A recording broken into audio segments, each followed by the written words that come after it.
خوش آمدید۔ آج ہم صحیح بخاری کی کتاب الجنائز یعنی جنازے سے جڑے جو معاملات ہیں ان پر بات کر رہے ہیں جی، اور خاص طور پر ہم حدیث نمبر 656 سے 680 تک دیکھیں گے۔ جی ہاں، یہ وہ روایات ہیں نبی کریم صلی اللہ علیہ وسلم کے اقوال اور افعال جو ہمیں سکھاتی ہیں کہ موت، سوگ، جنازے کے رسومات، ان سب میں اسلامی تعلیم کیا ہے۔ بالکل۔ تو آج کا مقصد یہی ہے کہ ان احادیث سے جو اہم باتیں ہیں، جو حکمت ہے، اسے سمجھا جائے۔ یقیناً، اور یہ موضوع ہے بھی بہت اہم۔ مطلب زندگی کا اختتام، غم، نقصان، یہ سب زندگی کا حصہ ہیں۔ جی بالکل۔ تو یہ احادیث ہمیں بتاتی ہیں کہ ان حالات میں ایک مسلمان کا رویہ کیسا ہونا چاہیے، کیا کرنا ہے، کیا نہیں کرنا۔ صحیح، یہ صرف رسمیں نہیں بلکہ ایک رویہ، ایک سوچ ہے۔ بالکل، ایک گہری سوچ ہے۔ تو شروع کرتے ہیں سوگ منانے سے۔ حدیث 656، 657، 659، 660، 664، ان میں کچھ چیزوں سے بڑی سختی سے روکا گیا ہے۔ جی، تو ان سب کا آپ کے خیال میں مرکزی نقطہ کیا ہے؟ کیا اسلام کہتا ہے کہ غم کا اظہار ہی نہ کرو؟ نہیں، ایسا بالکل نہیں ہے۔ دیکھیں، اسلام نا وہ فطری غم اور صبر کے بیچ میں ایک توازن لاتا ہے۔ اچھا۔ آنسو بہ رہے ہیں، دل غمگین ہے، یہ منع نہیں ہے، یہ تو انسان کی فطرت ہے۔ جی۔ لیکن وہ طریقے جو اللہ کی مرضی پر، تقدیر پہ ایک طرح سے عدم اطمینان دکھائیں یا جن میں خود کو تکلیف دی جائے، جیسے چیخنا، چلانا، منہ پیٹنا، کپڑے پھاڑنا، ہاں یہ چیزیں، سر منڈوانا، یا جیسے پہلے جاہلیت میں زور زور سے نوحہ کرتے تھے، ان چیزوں سے منع کیا گیا ہے۔ حدیث 657 میں تو الفاظ بھی سخت ہیں کہ ایسا کرنے والا ہم میں سے نہیں۔ جی ہاں، بالکل، ہم میں سے نہیں۔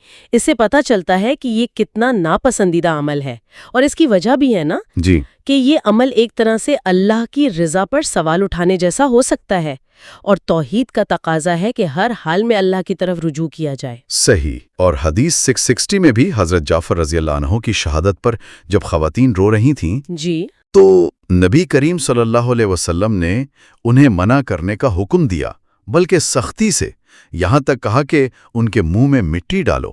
جی ہاں، یہ اس عمل سے شدید ناپسندیدگی ظاہر کرتا ہے۔ لیکن دیکھیں، اس سختی کے ساتھ ساتھ جائز غم کی مثالیں بھی ملتی ہیں۔ وہ کیسے؟ جیسے حدیث 662 میں ہے، نبی کریم صلی اللہ علیہ وسلم خود اپنے بیٹے حضرت ابراہیم رضی اللہ عنہ ان کی وفات پر روئے۔ اچھا۔ اور آپ نے فرمایا بھی کہ آنکھ آنسو بہاتی ہے اور دل غمگین ہے، مگر ہم زبان سے وہی کہتے ہیں جس سے ہمارا رب راضی ہو۔ سبحان اللہ۔ اور آپ نے ان آنسوؤں کو رحمت کہا۔ اسی طرح حدیث 663 میں ہے، حضرت سعد بن عبادہ بیمار تھے، آپ ان کی عیادت کو گئے تو وہاں بھی آپ روئے۔ تو گویا فرق واضح ہے، ایک ہے فطری غم، آنسو بہانا، دل کا دکھ، اور دوسرا ہے باقاعدہ ماتم کرنا، چیخنا، پیٹنا۔ بالکل بالکل، ایک طرف فطری جذبہ ہے، دوسری طرف وہ رسمیں ہیں جو شاید پرانی روایات سے آئی ہیں یا جو صبر اور اللہ پر ایمان کے خلاف جاتی ہیں۔ صحیح۔ اسی لیے حدیث 663 میں وضاحت بھی ہے کہ اللہ آنکھ کے آنسو یا دل کے غم پر سزا نہیں دیتا، مگر زبان سے غلط بات نکل جائے یا ہاتھوں سے غلط کام ہو، جیسے پیٹنا، تو اس پر پکڑ ہو سکتی ہے۔ ٹھیک۔ اور اس کے مقابلے میں دیکھیں، حدیث 661 میں حضرت سلیم رضی اللہ تعالیٰ عنہ کی مثال ہے۔ جی۔ ان کا بیٹا فوت ہوا، جی۔ انہوں نے کمال کا صبر کیا، نہ صرف صبر کیا بلکہ اپنے شوہر حضرت ابو طلحہ کو بڑی حکمت سے بتایا، اچھا۔ جس پر نبی کریم صلی اللہ علیہ وسلم نے ان کے لیے برکت کی دعا دی۔ یہ صبر کی کتنی اعلیٰ مثال ہے۔ واقعی یہ تو صبر اور اللہ کی رضا پر قائم رہنے کی بہت عمدہ مثال ہے۔ اچھا، اب آتے ہیں جنازے کے جلوس اور میت کے احترام کی طرف۔ جی۔ حدیث 665 اور 666 میں ہے کہ جب جنازہ گزرے تو کھڑے ہو جانا چاہیے۔ اس کی کیا اہمیت ہے؟ دیکھیں، یہ میت کے احترام کے لیے ہے۔ موت ایک سنجیدہ معاملہ ہے نا؟ جی بالکل۔ تو جنازے کا گزرنا اس کی یاد دہانی ہے۔ کھڑے ہونا اس موقع کی سنجیدگی اور میت کے اکرام کو ظاہر کرتا ہے۔ اور حدیث 667 میں تو یہ بھی ہے کہ یہودی کے جنازے کے لیے بھی آپ صلی اللہ علیہ وسلم کھڑے ہو گئے تھے۔ جی ہاں، یہ بہت دلچسپ بات ہے۔ صحابہ نے یاد بھی دلایا کہ یہ تو یہودی کا جنازہ ہے۔ ہاں۔ تو آپ صلی اللہ علیہ وسلم نے فرمایا، کیا وہ ایک جان نہیں تھی؟ سبحان اللہ۔ اس سے اسلام کا وہ اصول واضح ہوتا ہے کہ انسانی جان کا احترام ہے، چاہے وہ کسی بھی مذہب کا ہو۔ یہ واقعی بہت اہم نقطہ ہے۔ اچھا، اسی طرح حدیث 669 میں جنازے کو جلدی لے جانے کا حکم ہے۔ یہ کیوں؟ جی، اس کی حکمت بھی حدیث میں ہی بتا دی گئی ہے۔ اچھا، فرمایا کہ اگر میت نیک ہے تو اسے جلدی اس کی منزل کی طرف لے جاؤ، یعنی اللہ کی رحمت اور جنت کی طرف۔ ہاں، یہ اس کا اکرام ہے۔ صحیح۔ اور اگر وہ اللہ نہ کرے نیک نہیں ہے تو ایک بوجھ ہے، اسے جلد کندھوں سے اتارو تو بہتر ہے۔ مطلب تاخیر نہ کی جائے۔ جی، بلا وجہ تاخیر سے بچا جائے، معاملے کو لٹکایا نہ جائے۔ کیا اس کا تعلق حدیث 668 سے بھی ہے جس میں ذکر ہے کہ میت بولتی ہے؟ مطلب انسان نہیں سن سکتے لیکن وہ کہتی ہے؟ جی ہاں، بالکل۔ نیک روح کہتی ہے مجھے جلدی لے چلو، اچھا، اور جو نیک نہیں ہوتی وہ کہتی ہے ہائے میری بربادی، مجھے کہاں لے جا رہے ہو۔ یہ دونوں حدیثیں جڑی ہوئی ہیں۔ تو یہ تو غیب کی باتیں ہیں۔ جی، یہ عالم برزخ کی باتیں ہیں جو ہمیں موت کے فوراً بعد والے مرحلے کا کچھ اندازہ دیتی ہیں، اور جنازے کو جلدی لے جانے کے حکم کی روحانی وجہ بھی بتاتی ہیں۔ اور جنازے میں شرکت کی فضیلت حدیث 670 میں قرات کے ثواب کا ذکر ہے۔ جی ہاں، 1 قرات نماز تک اور 2 قرات تدفین تک۔ اور حضرت ابن عمر رضی اللہ عنہما کا اس پر افسوس کرنا کہ ہم نے تو بہت سے قرات ضائع کر دیے۔ بالکل، اس سے پتہ چلتا ہے کہ یہ کتنی اہم بات تھی۔ جی، یہ صرف ایک رسم نہیں ہے، یہ ایک اجتماعی ذمہ داری ہے، میت اور گھر والوں سے ہمدردی ہے، اور اپنے لیے بھی آخرت کی یاد دہانی اور بڑا ثواب ہے۔ قرات کی وضاحت بھی احد پہاڑ جتنا ثواب سے کی گئی ہے۔ اتنا بڑا ثواب۔ جی ہاں۔ اچھا، اب نماز جنازہ اور تدفین کے بارے میں کچھ خاص ہدایات پر بات کرتے ہیں۔ حدیث 772 میں ہے کہ آپ صلی اللہ علیہ وآلہ وسلم نے ایک خاتون جو نفاس میں فوت ہوئیں ان کی نماز جنازہ پڑھائی، اور آپ صلی اللہ علیہ وآلہ وسلم میت کے درمیان میں کھڑے ہوئے۔ جی اس پوزیشن کی کوئی خاص وجہ؟ ہاں، فقہا اس سے یہ مسئلہ نکالتے ہیں کہ عورت کی نماز جنازہ میں امام کہاں کھڑا ہو۔ اچھا، تو سنت یہ ہے کہ عورت کے وسط یعنی کمر کے حصے کے مقابل کھڑا ہو، ہاں، جبکہ مرد کے لیے سر کے مقابل۔ جی، یہ نماز کے طریقے کی ایک تفصیل ہے۔ ٹھیک ہے۔ اور وہ خاتون نفاس میں فوت ہوئی تھیں۔ جی، جو اس حالت میں فوت ہو اسے بھی شہادت کا درجہ ملتا ہے، تو یہ بھی اس واقعے کی ایک اہمیت ہے۔ صحیح۔ اور حدیث 673 میں حضرت ابن عباس رضی اللہ عنہما نے نماز جنازہ میں سورۃ الفاتحہ تھوڑی اونچی آواز میں پڑھی جی، تاکہ لوگ جان لیں کہ یہ سنت ہے۔ اس سے کیا سبق ملتا ہے؟ اس سے 2 باتیں پتہ چلتی ہیں۔ ایک تو یہ کہ نماز جنازہ میں سورۃ فاتحہ پڑھنا سنت ہے، ٹھیک ہے۔ اور دوسرا یہ کہ صحابہ کرام دین سکھانے کا کتنا اہتمام کرتے تھے۔ لوگوں کو سکھانے کے لیے کبھی کوئی عمل ظاہر کر کے بھی کر دیتے تھے تاکہ سنت عام ہو جائے۔ یہ بھی ایک اہم پہلو ہے۔ اچھا، جنگ احد کے جو شہداء تھے ان کے بارے میں حدیث 676 میں کچھ مختلف احکام ہیں۔ جی ہاں، انہیں غسل نہیں دیا گیا، نماز جنازہ نہیں پڑھی گئی، اور ایک ہی قبر میں کئی کو دفن کیا گیا۔ جی، شہید کا درجہ اسلام میں بہت بلند ہے۔ انہیں ان کے خون بھرے کپڑوں سمیت دفن کرنے کا حکم اس لیے ہے تاکہ قیامت میں وہ اسی حالت میں اٹھے اور ان کا خون ان کی شہادت کی گواہی دے۔ اچھا، غسل اس لیے نہیں کہ وہ پاک سمجھے جاتے ہیں، اور نماز جنازہ نہ پڑھنے کی ایک حکمت یہ بتائی جاتی ہے کہ نماز تو میت کے لیے دعا ہوتی ہے، شفاعت کی درخواست ہوتی ہے۔ جی، شہید اپنے مقام کی وجہ سے اس کا محتاج نہیں، بلکہ وہ تو خود شفاعت کر سکتا ہے۔ سبحان اللہ۔ اور قبر میں قرآن زیادہ جاننے والے کو آگے رکھنا؟ جی، یہ علم دین خاص طور پر قرآن کے علم کی فضیلت بتاتا ہے، ہر حال میں، یہاں تک کہ دفن کرتے وقت بھی اس کا لحاظ رکھا گیا۔ اسی سلسلے میں قبروں کے حوالے سے ایک اور تنبیہ ہے۔ حدیث 671 میں یہود و نصارہ پر لعنت کی گئی۔ جی، کیونکہ انہوں نے اپنے نبیوں کی قبروں کو سجدہ گاہ بنا لیا تھا۔ ہاں، اور حضرت عائشہ رضی اللہ عنہا فرماتی ہیں کہ یہی وجہ تھی کہ نبی کریم صلی اللہ علیہ وسلم کی قبر مبارک کو بھی اس طرح کھلا نہیں رکھا گیا کہ لوگ اسے سجدہ گاہ نہ بنا لیں۔ یہ توحید کی حفاظت کے لیے؟ بالکل، یہ شرک کے راستوں کو بند کرنے کی سخت تاکید ہے۔ قبروں پر جانا، ان کے لیے دعا کرنا ٹھیک ہے، لیکن انہیں عبادت گاہ بنانا یا ان سے مانگنا یہ شرک ہے۔ صحیح۔ اچھا، دفن کے بعد کیا ہوتا ہے؟ قبر کے سوال جواب کے بارے میں کیا رہنمائی ہے؟ حدیث 674 میں تفصیل ہے۔ جی، یہ عالم برزخ کی بات ہے، موت اور قیامت کے بیچ کا عرصہ۔ حدیث کہتی ہے کہ جب لوگ دفنا کر چلے جاتے ہیں اور میت ان کے جوتوں کی آہٹ سن رہی ہوتی ہے۔ اچھا، وہ سنتی ہے؟ جی، حدیث میں یہی ہے تو 2 فرشتے آتے ہیں، منکر اور نکیر۔ جی، وہ میت سے 3 بنیادی سوال پوچھتے ہیں: تمہارا رب کون ہے؟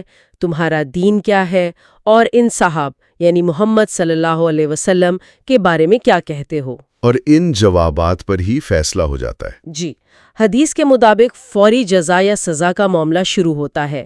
اگر مومن ہے، صحیح جواب دیتا ہے تو اس کے لیے جنت کی کھڑکی کھلتی ہے، اسے جنت میں اپنا مقام دکھایا جاتا ہے، قبر کشادہ اور روشن ہو جاتی ہے۔ الحمدللہ۔ اور اگر وہ کافر یا منافق ہے، جواب نہیں دے پاتا، اللہ بچائے، تو اس کے لیے جہنم کی کھڑکی کھلتی ہے، اسے اپنا ٹھکانہ دکھایا جاتا ہے، قبر تنگ ہو جاتی ہے اور عذاب شروع ہو جاتا ہے۔ حدیث میں تو گرز سے مارے جانے اور چیخ کا بھی ذکر ہے۔ جی، ایسی چیخ جسے انسان اور جن نہیں سنتے، باقی مخلوق سنتی ہے۔ یہ سب ہمیں یہی بتاتا ہے کہ دنیا کی زندگی اصل میں اس امتحان کی تیاری ہے۔ واقعی یہ تو بہت سنجیدگی سے سوچنے کی بات ہے۔ اچھا، ایک اور واقعہ ہے حدیث 675 میں حضرت موسیٰ علیہ السلام اور ملک الموت کا، وہ تھوڑا عجیب سا لگتا ہے۔ جی، کہ انہوں نے فرشتے کو تھپڑ مار دیا۔ ہاں، اسے کیسے سمجھیں؟ علماء اس کی مختلف وضاحتیں کرتے ہیں۔ ایک تو یہ کہ شاید فرشتہ انسانی شکل میں آیا تھا اور حضرت موسیٰ نے پہچانا نہیں۔ اچھا، لیکن اصل نقطہ میرے خیال میں تقدیر کو ماننا اور موت کی حقیقت کو تسلیم کرنا ہے۔ وہ کیسے؟ جب اللہ نے انہیں مزید زندگی کی پیشکش کی، وہ بیل والی مثال دے کر، تو انہوں نے پوچھا کہ اتنی لمبی زندگی کے بعد کیا ہوگا؟ جواب ملا موت۔ تو انہوں نے کہا پھر ابھی کیوں نہیں؟ اچھا، اس سے پتہ چلا کہ موت تو آنی ہی ہے، انبیاء پر بھی۔ ان کی دعا کہ انہیں ارض مقدس کے قریب دفن کیا جائے، یہ مبارک جگہوں کی فضیلت اور ان سے محبت بھی ظاہر کرتی ہے۔ صحیح۔ اچھا، ان حدیث میں کچھ اور موضوعات بھی آئے ہیں، جیسے حدیث 658 حضرت سعد بن ابی وقاص رضی اللہ تعالیٰ عنہ کی بیماری کا واقعہ۔ جی ہاں، اس میں وراثت اور وصیت کے اصول ہیں۔ بالکل، یہ مالی معاملات میں اعتدال سکھاتی ہے۔ حضرت سعد رضی اللہ تعالیٰ عنہ بہت بیمار ہوئے تو سارا مال صدقہ کرنا چاہا، لیکن نبی کریم صلی اللہ علیہ وسلم نے انہیں صرف 1/3 کی اجازت دی اور یہ بھی کہا کہ 1/3 بھی بہت ہے۔ اس کی وجہ یہ بتائی کہ تم اپنے وارثوں کو مالدار چھوڑو، یہ اس سے بہتر ہے کہ انہیں محتاج چھوڑو کہ وہ لوگوں سے مانگتے پھریں۔ یعنی خاندان کا خیال رکھنا زیادہ ضروری ہے۔ جی، وارثوں کے حقوق کی اہمیت واضح ہوتی ہے۔ اور اسی حدیث 658 کا ایک اور حصہ بہت خوبصورت ہے کہ اللہ کی رضا کے لیے جو بھی خرچ کرو وہ صدقہ ہے، یہاں تک کہ وہ لقمہ جو اپنی بیوی کے منہ میں ڈالو۔ بالکل، یہ اسلام میں عبادت کے تصور کو کتنا وسیع کرتا ہے نا؟ جی ہاں، عام دنیاوی کام، گھر کے کام، اگر نیت ٹھیک ہو، اللہ کی رضا کے لیے ہو تو وہ بھی عبادت ہے۔ بیوی سے اچھا سلوک، اس کا خیال رکھنا، یہ بھی دین ہے، اس پر بھی اجر ہے۔ زبردست۔ ہدایت اور ایمان کے حوالے سے بھی کچھ واقعات ہیں۔ حدیث 679 میں ایک یہودی لڑکے کا ذکر ہے۔ جی، وہ نبی کریم صلی اللہ علیہ وسلم کی خدمت کرتا تھا۔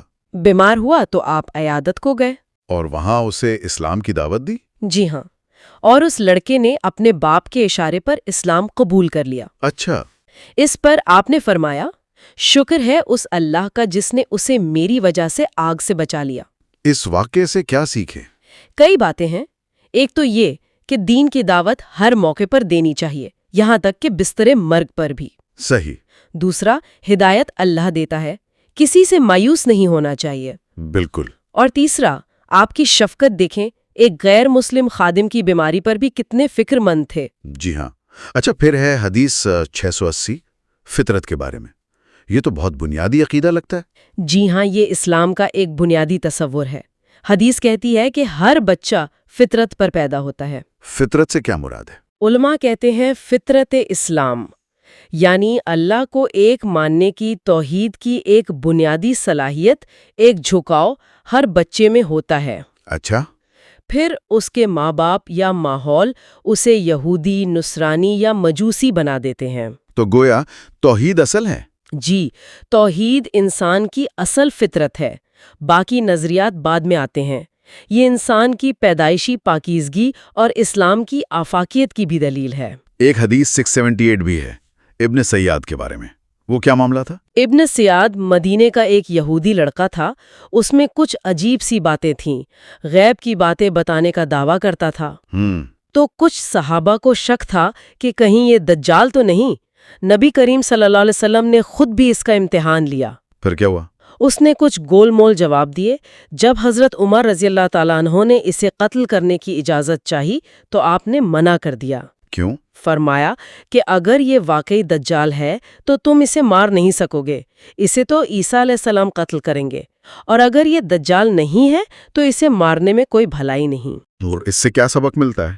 یہی کہ جن باتوں کا یقین نہ ہو ان میں احتیاط کریں، صرف شک کی بنیاد پر کوئی بڑا قدم نہ اٹھائیں، اور حتمی علم اللہ کے پاس ہے۔ صحیح۔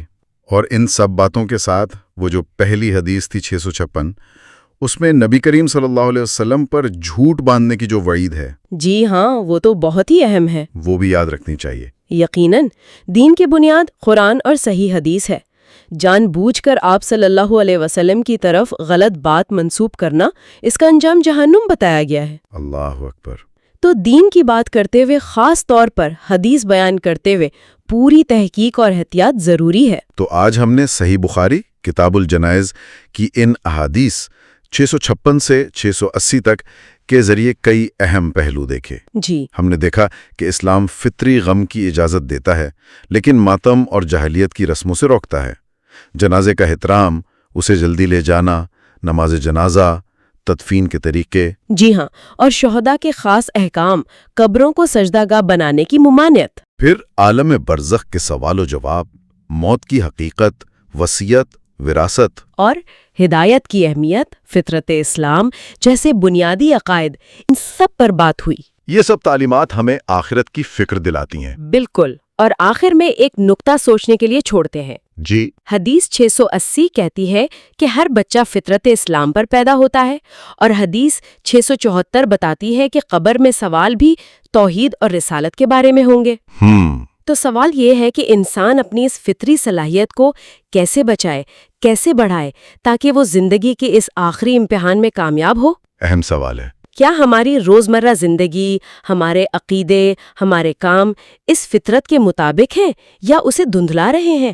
موت اور اس کے بعد کے مراحل کا یہ علم ہماری آج کی زندگی کو کیسے بہتر بنا سکتا ہے؟ واقعی یہ غور و فکر کی دعوت ہے۔ ان احادیث کا مقصد صرف جاننا نہیں، بلکہ عمل کرنا اور سوچنا ہے۔